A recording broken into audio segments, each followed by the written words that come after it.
లో ఎంతోమంది లక్షల మంది కోట్ల మంది మత్స్యకారులు ఉన్నారు.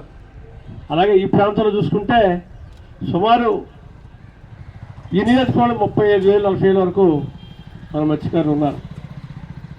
కాబట్టి ఎక్కడైనా సరే ఒక ఇటువంటి కంపెనీస్ పెట్టేటప్పుడు ఎన్నో విధాలుగా ఆలోచన చేయాలి. ఆలోచన చేస్తూ, ఎందుకంటే విషపూరితమైంది. మరి ఏ కంపెనీ పెట్టే మనం వింటున్నాం, చూస్తున్నాం. సముద్రంలోకి విడిచిపెడతారు ఈ వ్యర్థ పదార్థాలు. మరి మత్స్య సంపద పూర్తిగా పాడవుతుంది. అలాగే ఈ ప్రాంతం విషమయంగా ఉంటుంది. కాబట్టి గతంలో కూడా మేము ఎన్నోసారి వచ్చి మేము మాట్లాడి చెప్పడం జరిగింది.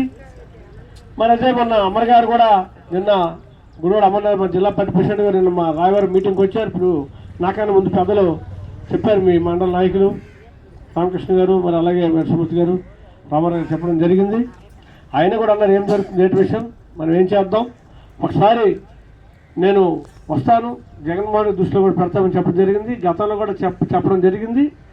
ఇప్పుడు కూడా చెప్పి అతన్ని కూడా జగన్మోహన్ రెడ్డి గారిని కూడా మన మాజీ ముఖ్యమంత్రిని కూడా ఇక్కడికి తీసుకొచ్చే పరిస్థితి మేము చేస్తామని తెలియజేస్తున్నాను. అలాగే గతంలో ఈ పాయకరపేట ఈరోజు గెలిచిన ఎమ్మెల్యే గారు హోంమంత్రిగా ఉన్నారు.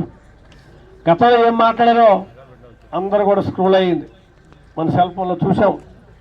ఇదంతా ఈ ప్రాంతం మత్స్య సంపద పోద్ది, విస్ఫూరితమైపోద్ది, జబ్బులు వస్తాయి, ఇటువంటి కంపెనీలు పెట్టకూడదు అని చెప్పడం జరిగింది.